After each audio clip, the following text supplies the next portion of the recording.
This is In Her Words, where modesty is explored, not defined, where women speak freely, and where the conversations don't end when the camera turns off. Hi, Suaad. Hi. How are you? I'm well. It's been a long time. It has been. How are you? I'm good, alhamdulillah. Welcome to In Her Words, where we talk about modesty in a modern world.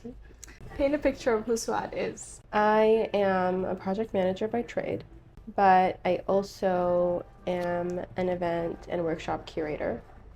I'm really driven by any opportunity to create spaces for people to meet new people and form new connections, and especially in adulthood when it's so hard to meet new people and form like authentic friendships that are not driven solely by some sort of exchange of like, this is the opportunity that you can get from me, this is why I have this connection, like a genuine friendship. So I'm so inspired by that and want to fill this need for community that I have, so I dedicate most of my extra time to that, and I'm also a mom. I love that. I always ask, what does modesty mean to you? Okay. It's so interesting because can we say that we're refilming? Yeah. Okay.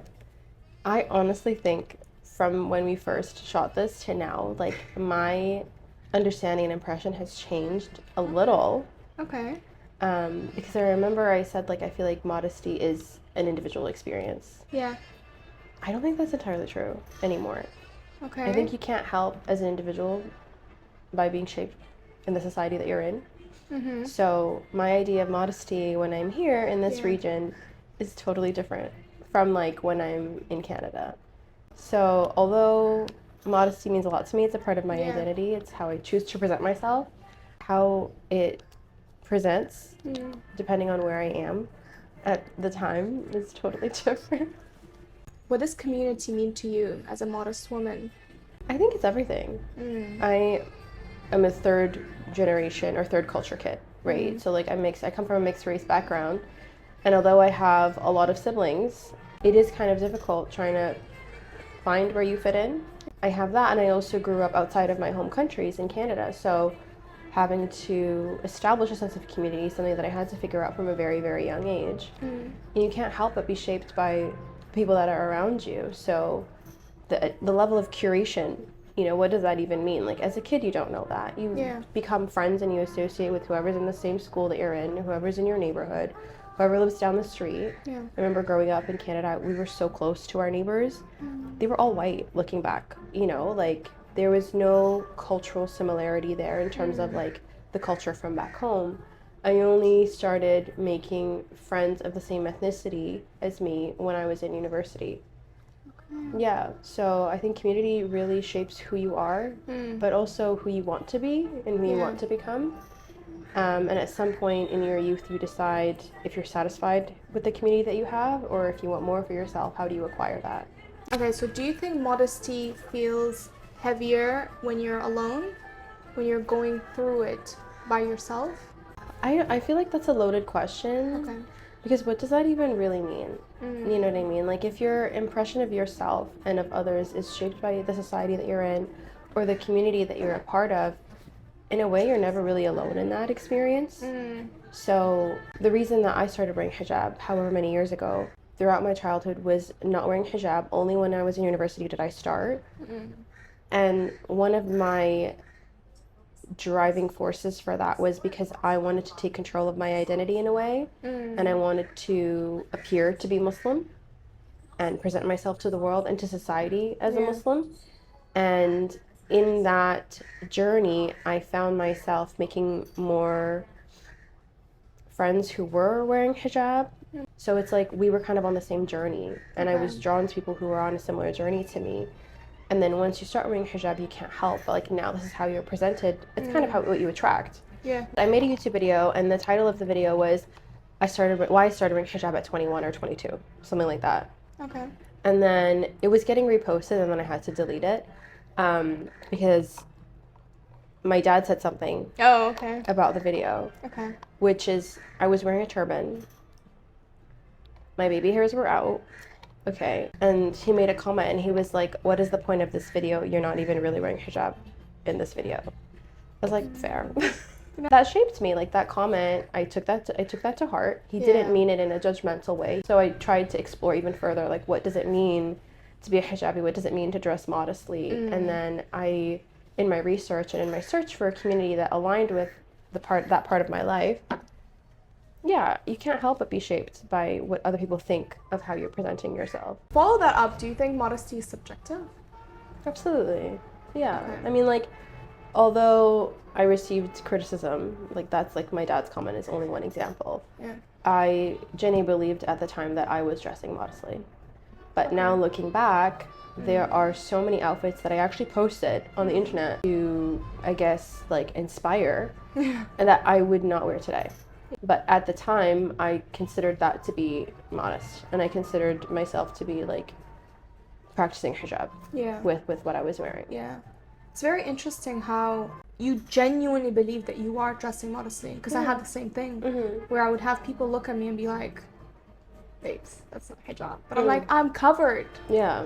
I guess this is like taking the conversation in another direction, but I used to be a size 4, which is like a small.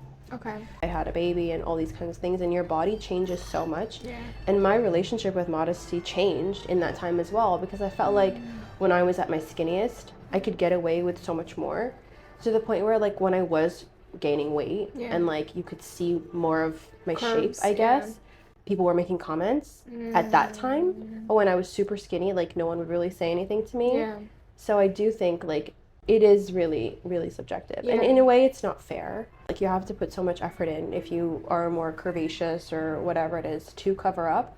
But that's kind of the point in a way, right? Like it's not a one size fits all or a one shoe fits all kind of situation. You kind of have to dress modestly according to what you're able to, your definition of modesty at the time, and what makes sense for your body and what you're comfortable with, which is different for everyone.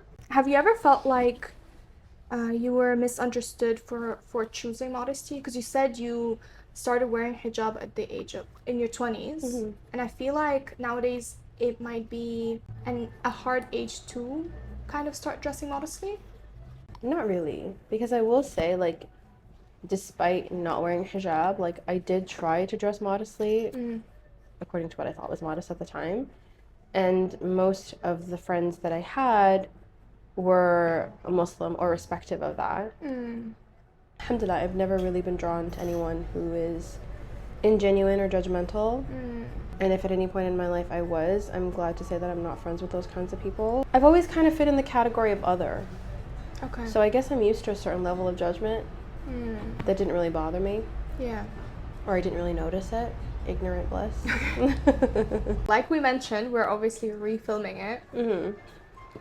But I really wanted to, I love the topic that we talked about on building your village, on a builder's and a villager, farmer's mentality, not villagers. Yes. And it was like an exchange of these guys, I think they have a podcast, where they were talking about the difference between a farmer's mentality versus a builder's mentality, and how having a farmer's mentality is more akin to like our faith, because you basically try your best to plant the seeds, and you have to wait for a certain period of time before you see the fruit from your seeds. But it also could be that your efforts don't produce fruit in this season. Maybe they'll produce fruit in another season and benefit someone else, not necessarily you. So this idea of like generational wealth or generational wisdom, or however you want to interpret that, versus in our society, we have a builder's mentality of like needing to see the direct result of all of our efforts immediately. And not only is that exhausting, it's entitled in a way. Because what if your effort is like in the concept of community, what if your effort is directed towards someone else? Like, what if my effort is like doing something for you, sitting there waiting for a direct result of my effort from you is exhausting, overwhelming, not akin to community, and very entitled. Right? That's the foundation for all communities. Like, there is some sort of exchange, but it's not necessarily like equivalent exchange.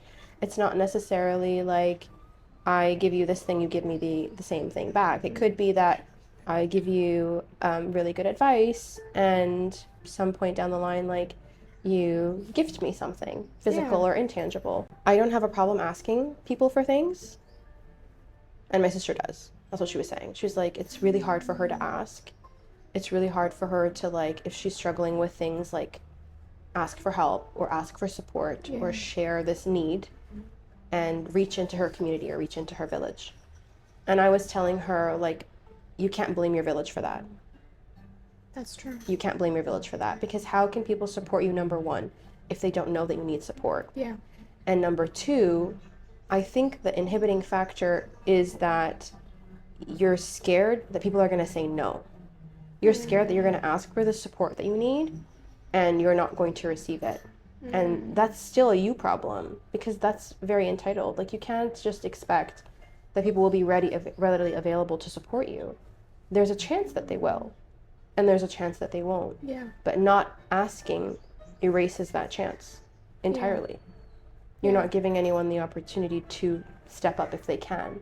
Yeah. So, yeah, there's just so many nuances to village building. I feel like we're pushed to live that hyper-independence lifestyle. And it's so idealized, like, oh, this is what you want and this is what you need. When in reality, our faith encourages us to build that community around us. Even if you don't have one, I think it is your job to go out and build one for yourself. Yeah. That's another element of, like, society, the hyper independence, like having to do everything on your own, or like even thinking that you have to do everything on your own. And I would also add that even in a village, not everyone has the same role. So in your life, not everybody that you know is going to be a good friend. Maybe they're just an acquaintance, maybe they're just a neighbor, maybe they're just like somebody that you know that runs this store or that does this thing and it's like a fun fact. You know what I mean? Like, not everyone in your village has to have the same level of access or closeness to you. What does it look like to you building your village? Honestly, constantly putting myself out there. My social media, although I don't really post very often, a lot of the friends that I have that I'm very close with today are friends that I met through social media. Showing up to events, if there are any happening in your community or outside of your community, if it's a subject matter that you're interested in, you know, like, just show up. I never think to myself that, like, oh, like, I have enough friends, like, I don't need to meet anyone else. I try really hard to show up for my friends, whatever it is that they do. If they launch a business, I'm buying. If they host an event, I really try hard to show up, because I really value the friendships that I have and the relationships that I have. I think that's so important. Yeah, in the spirit of, like, village building, I was really inspired to host. They ended up being workshops, but my motivation initially was just offering a space for people to come together. I met someone who is a therapist, and her idea was like, oh, you know, she would love to host a workshop or, like, have a talk about how to be a good friend. One of the proponents of the workshop was, like, categorizing the people in your life, because not everybody is a friend. Maybe you see this person as being very close to you, but they categorize you as an acquaintance. And respecting that. There's really a lot of ebbs and flows in all relationships and all relationship dynamics, so that was, like, it's such an obvious thing, but coming to terms with it was a little bit hard. Like, taking mental stock of your friends and, like, have you been a good friend lately? Or when you have a falling out, is it really because of them? Or is it also because of you? We need to be a little bit more introspective. Like, take stock of not only your friends, but also yourself. How good of a friend have you been? Being a good friend is inconvenient. I put a lot of my effort into actually showing up, like, physically, for whatever friend, whatever event you have, whatever little hangout you want to do. Like, I will try really hard to show up. And I will inconvenience myself to do so. Like, this is my only opportunity to sustain and maintain this relationship, because I can't do virtual stuff. Like, I need to see you in person. But if you're really enjoying that moment, are you really inconveniencing yourself? Yeah. I guess maybe there's a really big negative connotation to the word inconvenient. But I don't think that it should be. Like, I think it's just a word. Like, it's just factually, like, this is inconvenient, because this is not what I would normally do. This is not how I would normally spend my time, and I am making this accommodation and this adjustment for you, because I care about you and because I want to. But for some people, if something is even remotely inconvenient, they won't even try. You know, or like they can only do one event in a day, and that's fine. That's their capacity maybe at that given time.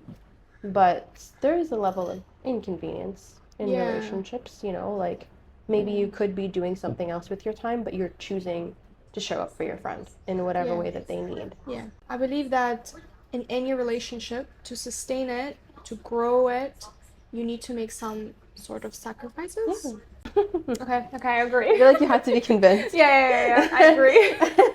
Now we're on the same page. Not my vote. Okay. No, we can. But going back to being a good friend, I feel like it's a topic that's not talked enough. Yeah. Because everybody wants a good friend, but not everybody wants to be a good friend. Yeah. I think being a good friend means something different to different people. That's also true. But it is also a fact of life that some of us are hypocrites, and we are willing to take more than we are willing to give, or we behave in a way towards others that we would not accept if it came to us. It reminds me of, there's the saying that's goes something like, we judge others by their actions and not their intentions, and we judge ourselves by our intentions and not our actions. Because again, like, we know what we intended, and we're just like, no, and we give ourselves excuses. We're like, no, but what they did to me, but what I had to go through.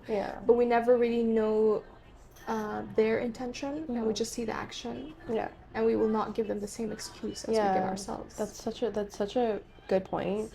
That's like a pain point for me, actually. So what does modern modesty mean to you? I don't know. I feel like existing as a Muslim woman in modern day times is it. Like, whatever that means to you. Like, I know there are some women here and in Canada who exist in corporate spaces and wear hijab.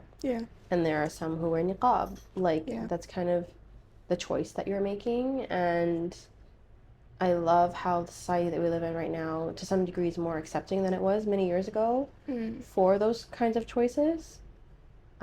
It's not a one-size-fits-all. I think however you are, however you exist, in whatever space you're in, is exactly where you're supposed to be, but it's exactly what it means to be a modern Muslim woman, which is like whatever it is that you want it to be. Genuinely. I love that. What's a habit or a mindset you're trying to embody in 2026? I, like, by nature, I'm not a jealous person. But in the last few weeks, especially, I've had like tinges of like jealousy. When I exist on social media or anywhere, I'm scared of negatively influencing. I don't want to be held accountable for leading you astray. So in the same way that I don't want to negatively influence anyone, I don't want to be negatively influenced. And I feel like I don't want to give you rain either, the same way that I don't want rain on myself. I've had tinges of jealousy. And my response to that is just to like mute this person's posts for my protection and for yours. But I was struggling for a couple of weeks, and I was talking to my sisters about how, like, why am I even feeling this way? Because it's genuinely foreign to me. I'm very much so like, if it's meant for me, it's meant for me. It's not meant for me, it's not meant for me. This is this person's life, this is not my life. I'm so content with my life, alhamdulillah. But I was wondering, like, okay, if I'm feeling jealous, like, am I not content with my life all of a sudden? I don't think so. Like, I'm still a happy person. I'm still, you know, grateful. Like, what is it? Like, what's the reason? What's the root of the jealousy? And it made me realize, like, I have a need in my heart that I was, like, concealing. Which is, I would like to eventually, at some point in my life, have more kids. And I would love, like, the same way that I'm leaning on my relationships with my sister so much, like, I would love for her to have sisters. But I might not have the opportunity to do that. So seeing other people, like, expanding their families, like, made me feel a little bit jealous. So I would just mute. Because I don't want to deal with that. Like, that's something that I have to deal with for myself. Like, it has something to do with them. Out of sight, out of mind. There are so many things that you can want for yourself. That doesn't necessarily mean that you're going to get them. Like, I think sometimes, especially with women, when they encounter feelings of jealousy, maybe they don't identify it as that, but then now they're subconsciously in competition with other people, maybe even a friend, you know, because you're jealous. I don't think there's anything wrong with feeling jealous. Like, what are you doing about it? And are you going to be a good friend to this person with the feelings that you're feeling? Yeah. Alhamdulillah, everyone that I've felt, like everyone that I've muted so far is not somebody that I really know personally, so it doesn't affect my relationships. It's just so new for me, and I was not expecting it at all. So it's something that I'm thinking about, like, how to approach that. I don't even know what that means, but like, what can I reasonably do with this? Like, I've identified the desire that I have. Okay. Like, what can I reasonably do to like meet that? And then I'll just leave the rest to Allah. And the same with like the workshops that we've done. Like, I put them on pause because I really want the spaces that we curate and the events that we curate to provide as much value as possible to whoever it is that's attending. I would love to cater to women in my position who maybe are working mothers with children. So how can I cater to that? Because women who are working mothers with children have the least amount of time to attend events, you know? So like, what are the choices that we have? Like, what spaces exist for us? Because those are also the women who need community the most. Yeah. You know, and they need a village to lean on the most. Yeah. So filling that gap, I have not identified yet what that looks like or what that means. Yeah. I think I'm going to spend my year figuring that out. What is something that you're loving right now? Reading. Oh, okay. Even if it's just a paragraph a day. Okay, what are you reading right now? I'm getting into Substack slowly. So just like random topics that I come across. Like, how do you think we should create spaces where modest women don't feel like they need to explain themselves? I think you can exist in any space, and I don't think you should inhibit yourself from showing up wherever it is that you want to be. Yeah. But don't expect that people will welcome you with open arms. Like, it could still be awkward. It could still be like you're the only hijabi in the room. How do you deal with that? Because I've been in places where I was the only Muslim. Mm-hmm. I will stay there, but I will not like it. And the whole time I'm very much aware that I'm the only Muslim, I'm the only covered hijabi here. I'm very, very much aware that people are looking. I think the more you do it, the easier it gets. That is true. It's actually, people are not naturally that sociable. They're just good at being uncomfortable. The thing with being the only hijabi in the room or being the only whoever in the room is the pressure is all on you to find a way in. You know what I mean? And like make everyone else comfortable. So that's overwhelming, but I think it's absolutely doable. I've seen it happen like a ton of times. Yeah. I think it is a skill that you definitely need to develop, like any other skill. What kind of community do you hope to build for the next generation? And like you said, you have a daughter. Honestly, the friends, alhamdulillah, honestly, it was with great effort. It was with great effort and lots of trial and error, actually. But I am so confident and so comfortable knowing that the friend group that I have now would be such good role models for her when she grows up. Yeah. You know, not one of my friends is unkind or uncaring. Most of them wear hijab, but they're not just modest in presenting, but like modest in behavior as well. But something that the people that I have close to me right now have is like they're all introspective and they all think of ways that they can improve themselves. Yeah. Because I hate someone who just wants to be stuck. I never want to be stuck, so that's not something that I'm attracted to. It's like people with a growth mindset or with a farmer's mentality rather than a builder's mentality. And all of my friends are people who are also interested and invested in community. Because I just know that at some point in my life, she's going to grow up like all kids do.